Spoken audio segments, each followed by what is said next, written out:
अस्सलाम वालेकुम नाज़रीन, पीसी वर्ल्ड न्यूज से मैं हूं रिदा सिंधु। पेशावर बीआरटी चलने से पहले ही खसारे में, खजाने को मजीद 2 अरब का टीका लग गया। हमारे नुमाइंदे खुसूसी गुलाम दस्तगीर की रिपोर्ट के मुताबिक खैबर पख्तूनख्वा के आइंदा माली साल के बजट में भी बीआरटी के लिए मजीद 2 अरब रुपए मुख्तस किए गए हैं। पेशावर में बीआरटी मंसूबा चलने से पहले ही खसारे का शिकार हो गया और ताखीर के बाइस कौमी खजाने को 2 अरब रुपए का टीका लग गया। खैबर पख्तूनख्वा के आइंदा माली साल के बजट में भी बीआरटी के लिए मजीद 2 अरब रुपए मुख्तस किए गए हैं। दस्तावेजात के मुताबिक पैसे मंसूबे में इजाफी अखराजात की मद में रखे गए हैं। जराये के मुताबिक इजाफी रकम से बीआरटी मंसूबे की लागत 71 अरब रुपए से तजावुज कर गई।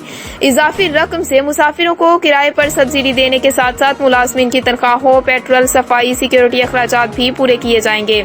दूसरी जानिब बीआरटी मंसूबा में शामिल 3 प्लाजों पर काम मुकम्मल नहीं हो सका।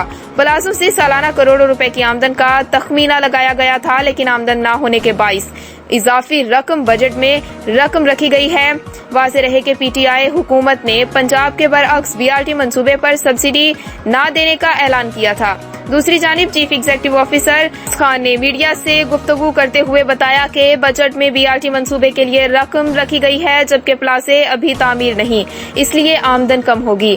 फयाज खान ने कहा कि पैसे अवाम को सहूलत फराहम करने के लिए रखे गए हैं, प्रोजेक्ट शुरू करते वक्त आमदन कम होती है।